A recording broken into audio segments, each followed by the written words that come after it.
Yang Islam aku atau kau? Kalau kau yang Islam, kenapa kau takut saya uji? Agar terbukti mulutmu besar atau tidak? Hah? Ayo dong kau ajarin itu murid-murid kau. Kenapa ketakutan? Langsung kau dukung dia? Hah? Bagus kau sudah datang. Sekarang itu soalan sama saudara kau. Sekarang, kalau kau berani dekat sama saya, kita bahas. Betis Abdullah SWT kamu itu betis yang bagaimana? Ayo, saya tantang kau. Tapi kau pasti kabur lagi berak di celana. Kau uji saya uji kamu. Gimana? Berani nggak? Jangan cuma mau nguji orang. Kamu berani nggak diuji tentang kitabmu? Ayo.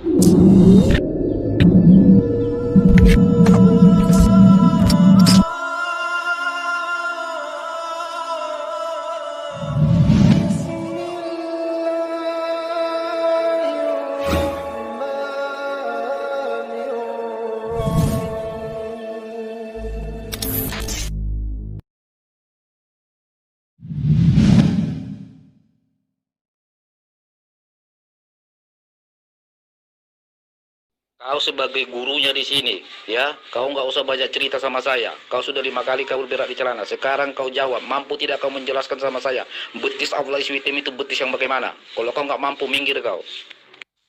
Di mana dalilnya tentang betis Tuhan itu? Di mana? Ya, coba tunjukkan dalilnya itu di mana. Kamu tanyakan betis Allah itu kayak mana? Di mana dalilnya coba supaya saya urai. Ingat, saya juga akan menguji Anda seperti apa ya paha yang mau dicukur bulunya ketika Tuhan meminjam pisau cukur. Oke?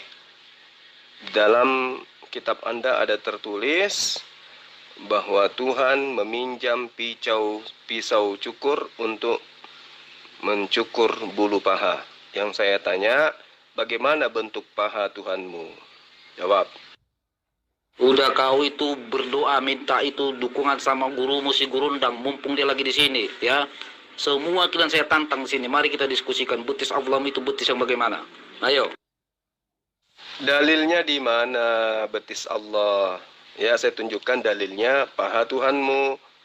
Oke, Yesaya 7 nomor 20. Di situ dikatakan Tuhan meminjam pisau cukur untuk mencukur bulu pahanya. Itu pahanya Tuhanmu kayak mana tuh? Jawab juga tuh. Sekarang saya tinggal tunggu dalil darimu. Habis itu saya jawab, saya uraikan. Ya, saya sangat senang sekali mendengarkan suara gurunda kita, Gurunda Juma ataupun Ustadz Juma. Saya sangat bahagia lah, begitulah kira-kira. Begini Ustadz, kalau dia si Halilintar ini untuk soal tanya jawab, dia pasti nggak akan berani Gurunda, karena itu sudah sifat mereka tuh. Oke Gurunda, makasih Gurunda. Nggak usah kau sapa dia, langsung suruh dia menjawab, membantu kau. Betis Abdullah SWT itu betis yang bagaimana? Mari kita diskusikan. Turun kalian semua, mumpung saya lagi serius. Aduh, anak gorila inilah. Bikin ngakak aja. Sekarang saya sudah minta samamu, mana datanya tentang betis Allah itu, di mana dalilnya? Tunjukkan di ayat Al-Quran atau di hadits. Nanti saya uraikan.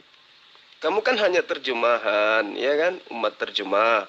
Ya, kalau membahas tentang Islam harus original teks. Tunjukkan, saya bacakan, saya uraikan.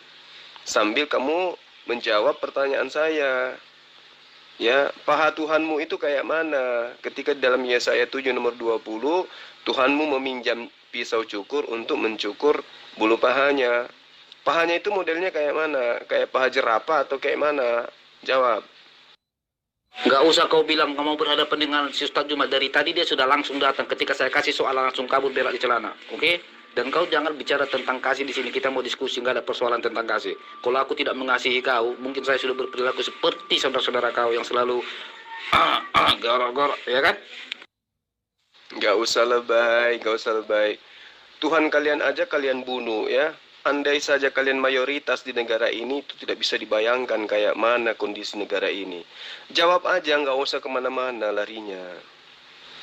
Dalil tentang Allah, betis Allah itu mana? Coba tunjukkan. Nah, saya sudah tunjukkan dalil di kitabmu. Kitab yang kalian rampok dari Bani Israel. Yesaya 7 nomor 20. Tuhanmu punya paha dan dia meminjam pisau cukur yang belum dikembalikan sampai hari ini. Pisau cukurnya untuk mencukur bulu pahanya Tuhanmu. Nah, coba kamu terangkan pahanya itu berbentuk apa? Tuhanmu katanya roh, kok punya paha? Ayo tunjukkan, jangan kau permalukan dirimu di tengah-tengah murid-muridmu di sini. Ayo, kita bahas betis Allah SWT itu yang bagaimana. Iya, kita bahas ya.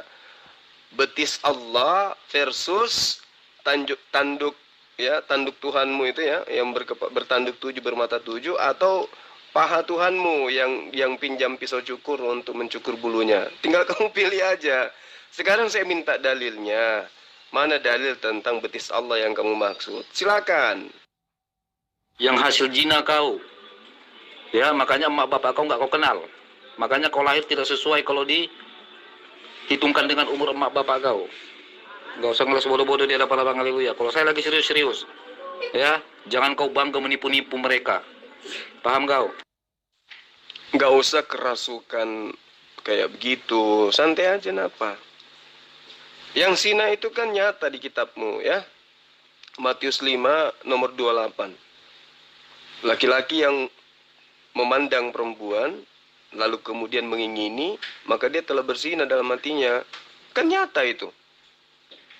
Ya kan? Bapakmu memandang ibumu, bapakmu mengingini ibumu, ya pasti sudah berzina. Itu data loh di dalam kitabmu. Jadi kamu nggak usah kaing-kaing, santai aja napa, Halilintar. Kau saya tanya, apakah kau mau dimadu ketika kau itu berpacaran? Jawab, dan kita buktikan kalau kau itu berdusta. Matius 5 nomor 28. Laki-laki yang memandang perempuan dan mengingini di dalam hatinya, maka dia dihitung berzina. Berzina di dalam hatinya. Nah, bapakmu kan memandang emakmu, dan ketika memandang bapakmu mengingini mamamu. Artinya kan sudah berzina menurut Matius 5 nomor 28. Artinya kamu kan anak zina dong. Iya kan? Jadi nggak usah kemana-mana bahas itu. Nggak usah permalukan diri sendirilah. Jawab yang tadi, betis Allah itu maksudnya apa? Mana dalilnya? Sebelum saya menguji kamu tentang Tuhanmu punya tanduk 7, matanya 7, pahanya dicukur bulunya.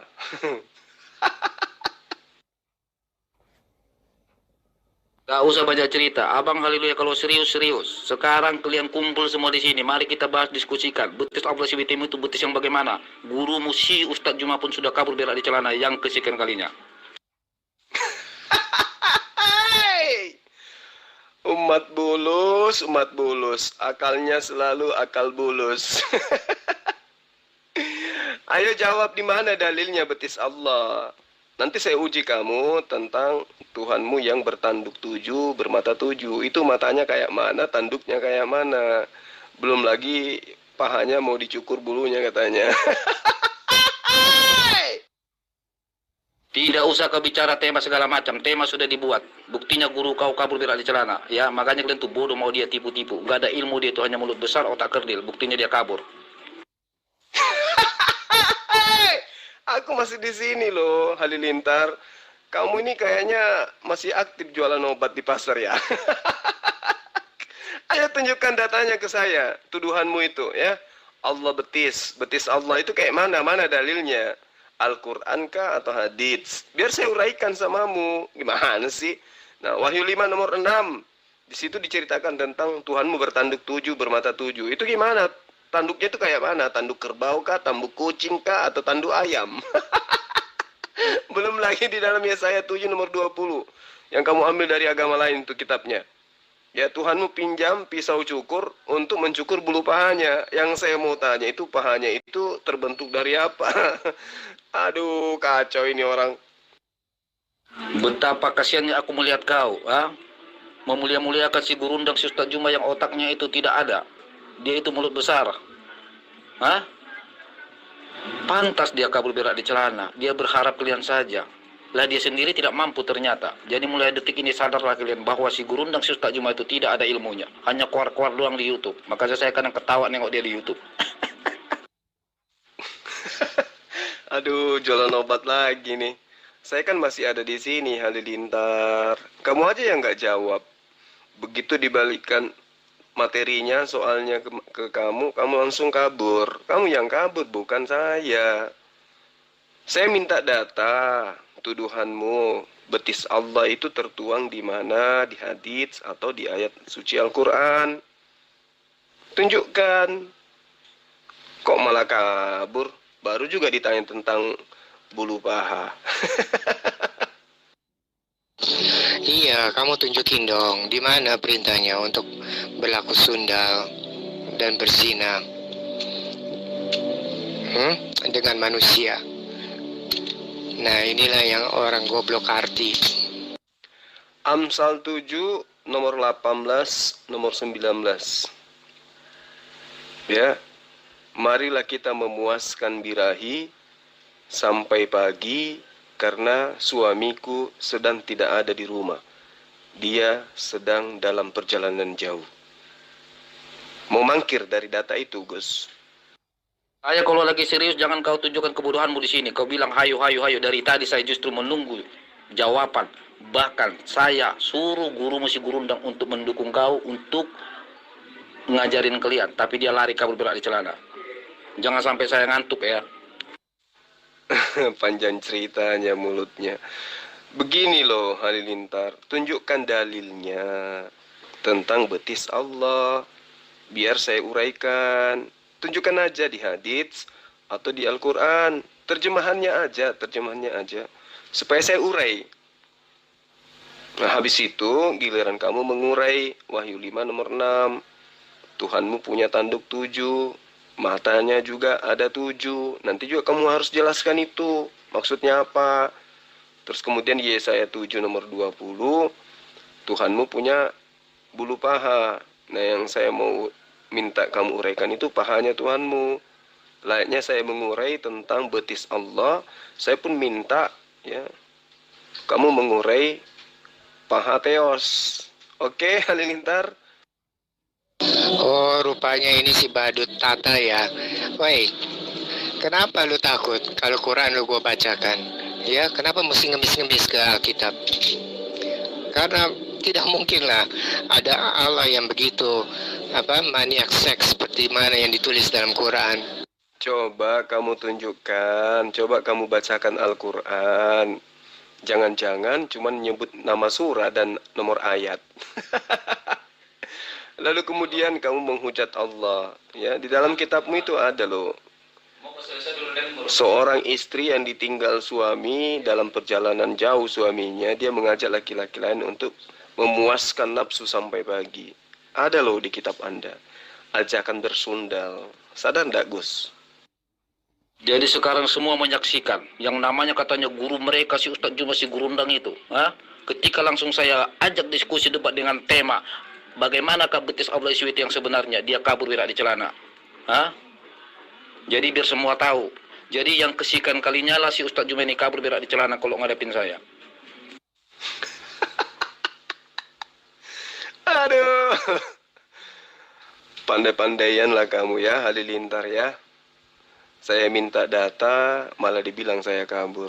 Nah sekarang justru kamu yang gak nongol-nongol. Kamu gak ada pernah bisa menanggapi apa yang kemudian menjadi materi yang kamu bawa sendiri. Saya minta data tentang betis Allah. Kamu gak kasih. Sebenarnya kamu mau kasih, tapi ketika kamu mendengarkan VN saya, ya mempertanyakan tentang paha Tuhanmu, kamu langsung kabur. Pura-pura nggak lihat saya, nggak kabur sih, ada di sini, tapi VN-nya ke orang lain. VN-ku kamu nggak tanggapin. Aduh, yang mencret siapa, yang kabur siapa?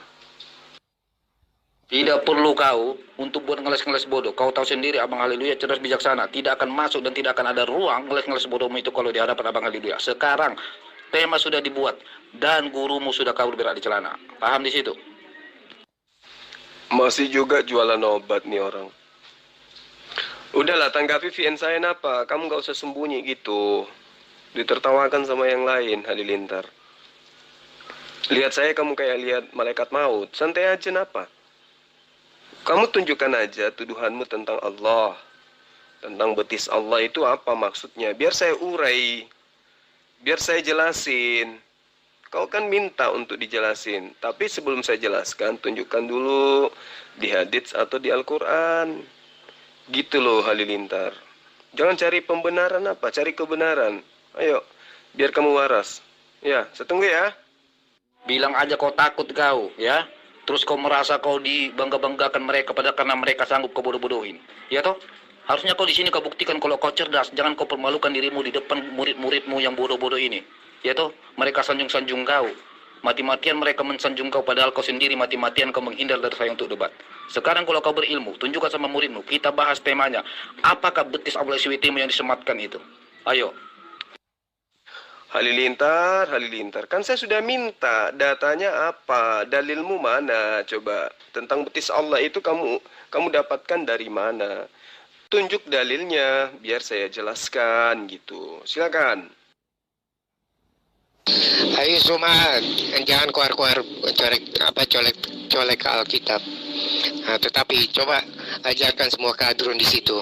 Mengapa Abraham orang Yahudi punya anaknya itu Ismail dan Ishak, tetapi dalam Quran Ibrahim mempunyai anak Ishak dan Yakub?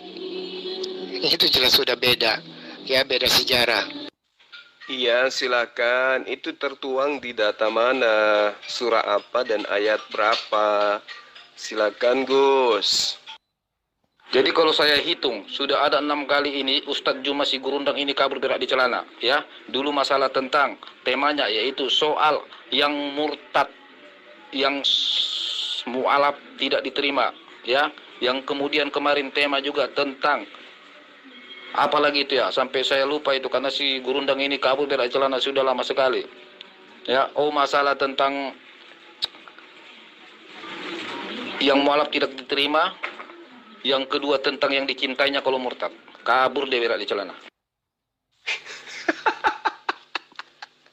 Ada. Kamu minum minuman keras hari ini merek apa, Ndul? Allahu Akbar. Ada-ada aja kamu Halilintar, Halilintar. Coba kamu perbaiki dulu ya, perbaiki dulu duduknya. Terus kamu bertanya baik-baik, sajikan pertanyaanmu itu dengan baik. Silakan. Makanya kalian, kalau Abang Haleluya lagi serius, bertahu kalian. Mau kalian turunkan seperti Ustaz Juma itu 1000, bawa kemari. Tapi faktanya apa, dia kabur tuh. Nanti kalau diajak bercanda, ya kan, mulailah bercanda-canda sampai kelewat batas, ya kan. Terus kalian bilang, Haleluya itu hanya menghujat. Pret sama kalian. Tiba-tiba diajak diskusi bagus-bagus, kabur itu si Gurundang. Aduh, mabuk ini orang. Jadi kamu nggak bisa nunjukkan datanya, dalilnya? Nggak usah kau bicara. Ya, faktanya sekarang Ustadz Musi Juma sudah kabur berak di celana. Titik. Nggak pakai koma lagi.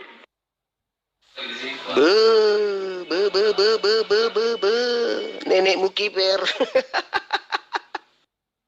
Sudah. Kalian itu hanya tinggal receh-recehan. Yang kalian sanjung-sanjung saja si Gurundang sudah kabur berak di celana. Selama ini kalian mati-matian memuja-muji siapa itu? Si Gurundang itu. Si Ustadz Juma. Sementara kalian tidak tahu dia mati-matian untuk menghindar dari Abang Haleluya yang cerdas dan bijaksana. Terima kasih. Assalamualaikum.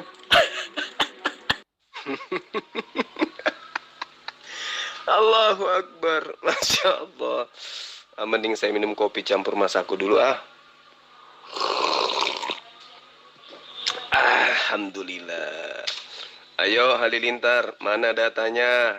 Mana ayatnya? Mana haditsnya? Jangan menghindar pura-pura gila. Jadi berhubung kalian semua hanya besar mulut, otak kerdil, sama seperti Ustadz Jumamu. Ya, saya sudah kasih kesempatan. Kalian kan tahu, jarang-jarang loh saya mau meladenin kalian meskipun saya sudah tahu aki kalian itu tengkurap. Harusnya kalian itu bersyukur. Tetapi ketika saya kasih kalian kesempatan, kalian tuh kabur semua berak di celana, menghindar dari tema, menghindar dari diskusi. Oke, sekarang saya off dulu. Lebih bagus saya makan panggang dulu daripada menunggu-nunggu kalian yang tidak punya kepastian, yang tidak punya kapasitas. Oke? Allahu Akbar. Ah, gila bener, halilintar, halilintar. Ternyata, waduh lucu juga kamu ya. Ya udahlah, ya, kayak ginilah caranya. Salah satu trik yang kamu lakukan untuk menghindar dari saya ya kayak gini, pura-pura gila. Coba sekarang kamu pakai nalar logika kamu ya. Mengapa Allah Yahudi dicatat dalam Quran bisa menampakkan dirinya kepada orang banyak, sedangkan Allahmu yang kamu bangga-banggakan sebagai zat itu, tidak ada seorang pun yang bisa mendengar suaranya, menyaksikan kehadirannya, atau mendengar perintahnya selain Muhammad. Jika Muhammad ada, maka ada perintahnya. Jika Muhammad nggak ada, tidak ada perintahnya. Nah, apa bedanya dengan seorang penipu yang berkata, barang saya hebat, barang saya hebat. Ketika diminta, tunjukkan buktinya, barangmu hebat. Ya, tinggal bilang saja, wallahu alam, hanya Allah yang tahu. Anda mengerti kan maksud saya apa?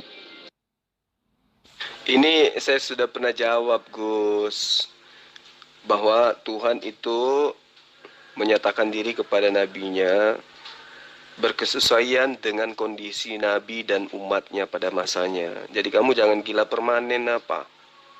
Sekarang kalau kamu katakan seperti itu, bisa nggak kamu tunjukkan kepada saya? Kenapa Bani Israel itu tidak pernah mengakui bahwa Hasem itu akan inkarnasi menjadi manusia? Kenapa di Kristen berubah kemudian? Tuhan pencipta alam semesta kok jadi manusia, dibunuh manusia? Itu dari mana kalian dapat ilmu itu, Gus? Itu yang perlu kamu jawab. Jangan kau berteriak kabur. Kalau kau berteriak kabur kuat-kuat, sama saja kamu mempermalukan gurumu si gurundang yang mana dia dari tadi kabur. Kalau saya berhenti wajar karena saya sudah tidak memiliki lawan debat karena kalian tidak ada yang berilmu sama sekali. Wassalam. Aduh. Ternyata si Halilintar ini lucu juga rupanya ya. Waduh. Astagfirullahaladzim. Ternyata dia pintar juga, pura-pura gila. Tuhan dibunuh oleh ahli Taurat dan Farisi, Ibu, sebab ia mempunyai kuasa lebih besar daripada apa yang mereka terima dari Tuhan mereka.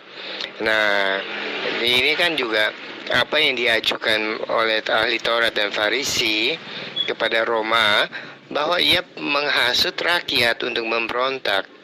Nah, kalau secara adat Yahudi, orang yang mengaku sebagai Allah atau menghujat Allah, ia harus dihukum mati dengan dirajam pakai batu.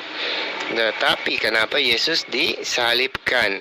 Sebab Yesus membawa 2 pedang. Apakah Anda masih ingat? Yesus bertanya, ada berapa pedang padamu? Ada 2 buah. Nah, cukuplah sudah. Itu. Nah, jadinya, saya lebih percaya kematian Yesus itu akibat setan yang bersembunyi di balik agama. Dan daripada Allah yang menciptakan Muslim untuk membunuh non-Muslim. Anda paham? Nah, jadinya udah jelas setan itu yang bersembunyi di balik agama dan juga syarat-syarat ibadahnya. Sebab Yesus juga berkata, kamu lihat bait suci yang megah ini, tidak ada satupun batu yang akan tersusun rapi di atasnya. Semua akan dirubuhkan. Begitu juga dengan ibadah-ibadah, tidak ada lagi ibadah, tapi semuanya itu disatukan oleh Yesus. Penyembahan kepada Bapa itu dilakukan di dalam nama Yesus, maka Yesuslah yang menerima kemuliaan sebagaimana tertulis Yohanes 17 ayat 11-12, aku telah memberikan namamu, nama yang kau berikan kepadaku, supaya mereka diselamatkan. Ayat 12-nya lagi, yaitu nama yang kau berikan padaku sudah kuberitahukan kepada mereka, yaitu Yesus Kristus. Paham? Ya, halo. Bagaimana dengan perintah untuk hajar semua agama selain Islam Nah, sementara Islam dan Islam juga masih bermasalah. Nah, jadinya siapa yang berdusta? Muslimkah atau Allahnya yang salah tulis perintahnya dalam surat Al-Fat ayat 28 dan 29? Enggak, Ustaz, kamu kotori mulutmu dengan sesuatu yang kamu tidak tahu. Tadi kamu katakan Allah mengajarkan apa tuh? Bersundal ya. Nah tuh, coba kamu luruskan dulu di kitab Anda itu. Amsal 7. Di mana kemudian seorang istri mengajak laki-laki lain untuk bersetubuh sampai pagi. Karena suaminya di dalam perjalanan jauh. Itu gimana itu, Gus? Kamu bisa menjelaskan? Silakan. Iya, Tuhan kami itu ajaib. Berkuasa, memegang segala kuasa di bumi dan di surga. Yesus telah memegang segala kuasa di bumi dan di surga. Artinya dia Tuhan. Tuhan kami itu uniknya, dia maha lemah, tapi dia maha kuasa. Uniknya lagi, Tuhan kami itu maha tidak tahu, tapi dia maha tahu. Bagaimana itu bisa diterima oleh otak? Tidak bisa, tidak mampu kita memahami itu. Ya sudahlah, biarlah Tuhan kami seperti itu. Ciri-ciri Tuhan kami seperti itulah. Beda dengan Allah SWT, dia maha kuasa aja. Dia tidak bisa bikin apa-apa. Tidak berkuasa Allah SWT itu. Dia tidak bisa menjadi manusia, tidak bisa menjadi manusia. Beda dengan Tuhan kami itu ya.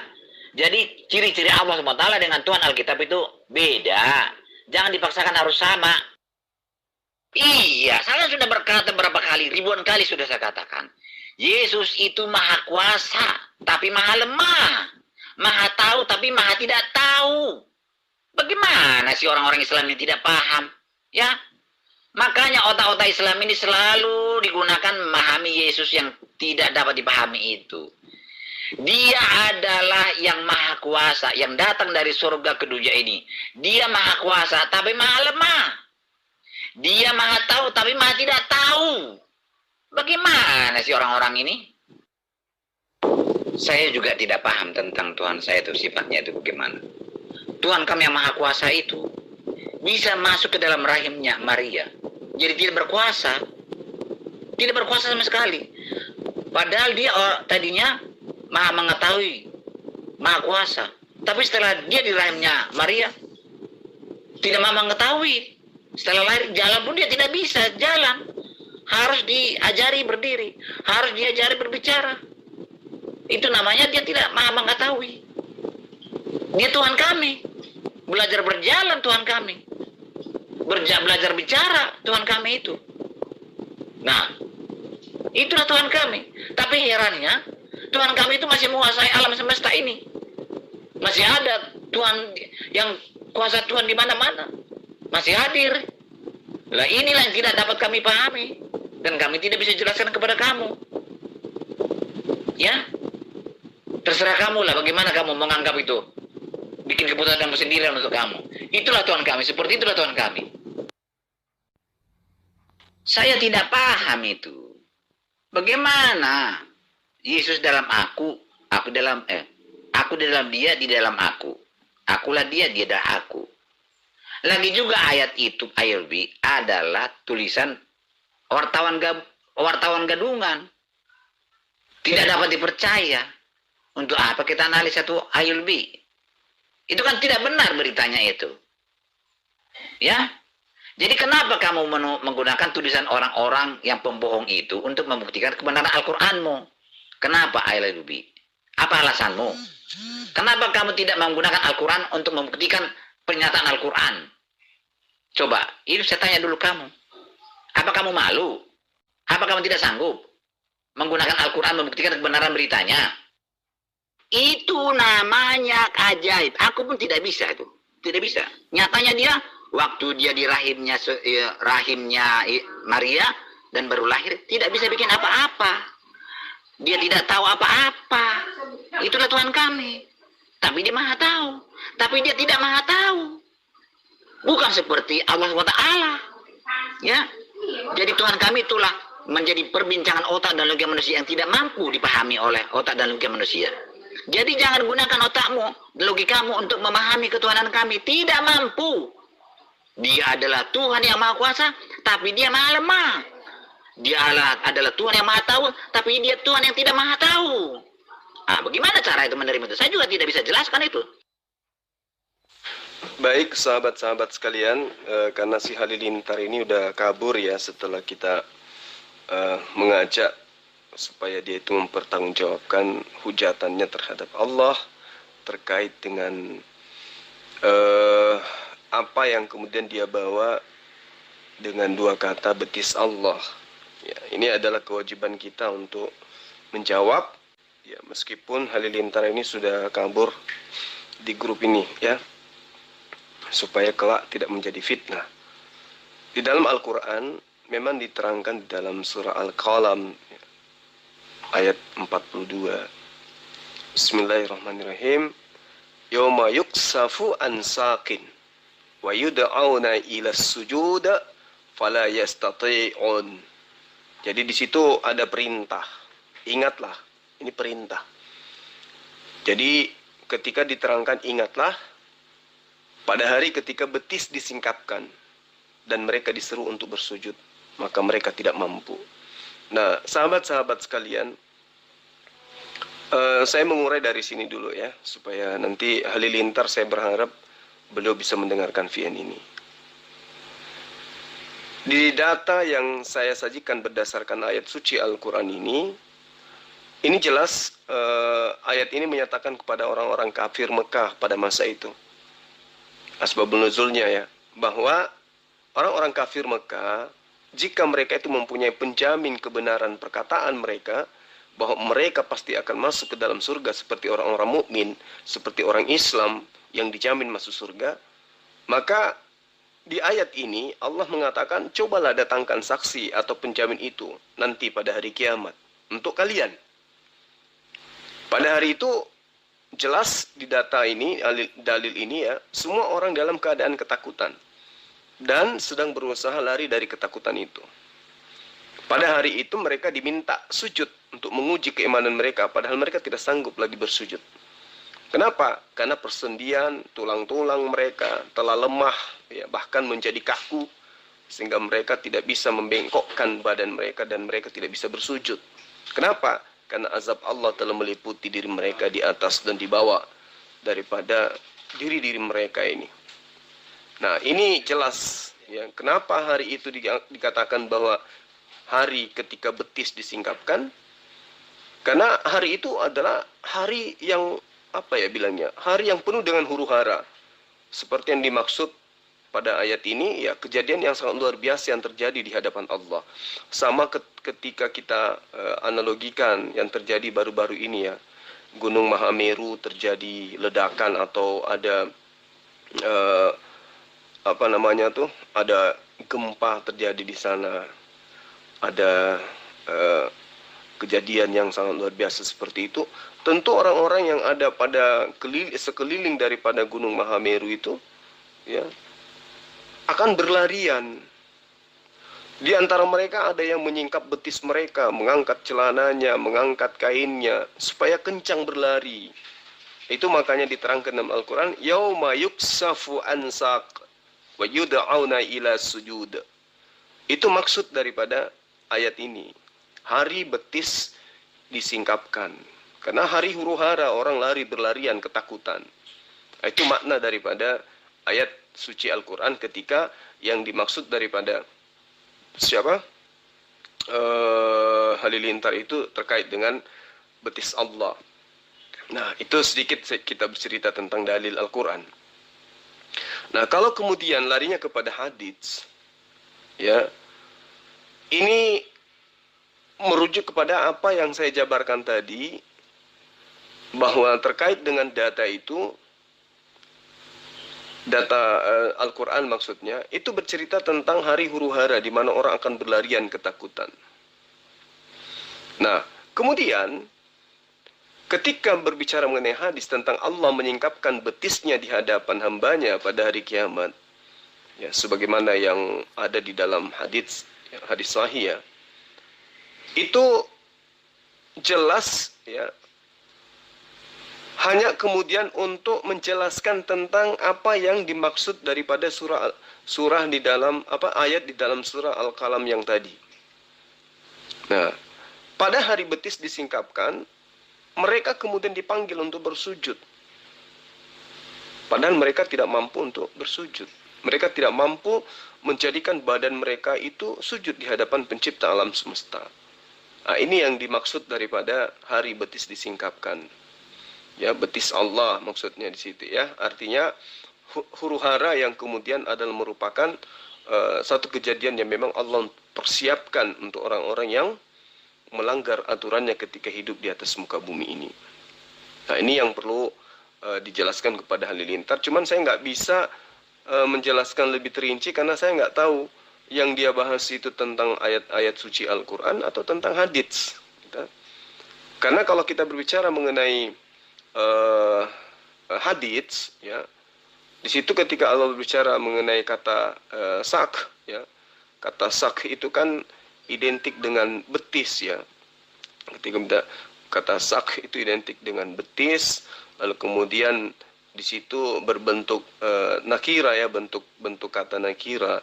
Lalu kemudian penjelasan ini oleh para ulama jelas secara garis besar itu artinya seakan-akan betis Tuhan itu diketahui dalam arti kata betis di sini adalah huru hara, ya, huru hara yang diciptakan oleh Allah sehingga membuat orang-orang itu ketakutan, ingin berlari dari huru hara itu namun tidak sanggup.